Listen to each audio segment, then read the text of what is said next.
उत्तर प्रदेश के औरैया जिले के मधवापुर गांव से एक ऐसी ही दर्दनाक और दिल दहला देने वाली खबर सामने आई है। एक ऐसी घटना जिसने न सिर्फ एक हंसते खेलते परिवार को तबाह कर दिया बल्कि पूरे गांव की आंखों में आंसू ला दिए।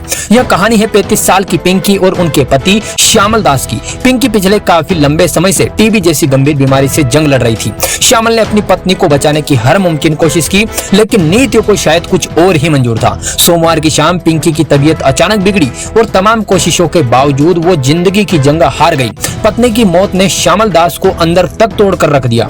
मंगलवार की सुबह घर में मातम पसरा था। पिंकी के अंतिम संस्कार की तैयारियां चल रही थी। भारी मन और डगमगाई आंखों के साथ श्यामल दास अपनी जीवन संगिनी को अंतिम विदाई देने के लिए आगे बढ़े। रीति रिवाजों के अनुसार जब श्यामल अपनी मृत पत्नी की मांग में आखिरी बार सिंदूर भर रहे थे, तभी उनके सीने में एक तेज दर्द उठा।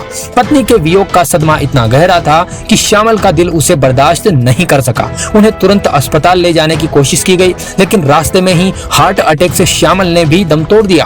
पत्नी के जाने के चंद घंटों के भीतर ही पति ने भी अपने प्राण त्याग दिए।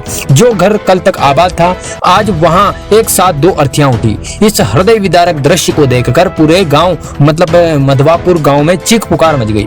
लेकिन इस कहानी का सबसे दुखद पहलू है वो दो मासूम बच्चे जो श्यामल और पिंकी अपने पीछे छोड़ गए। कल तक जिन बच्चों के सिर पर माता पिता दोनों का साया था, आज वो पूरी तरह से अनाथ हो गए हैं। उनकी मासूम आंखें समझ ही नहीं पा रही है कि आखिर उनके साथ क्या हुआ है। पूरे गांव में शोक की लहर है और ग्रामीणों ने नम आंखों से प्रशासन से इस अनाथ बच्चों की मदद के लिए गुहार लगाई। यह घटना हमें सोचने पर मजबूर कर देती है कि इंसान का जीवन कितना क्षणभंगुर है।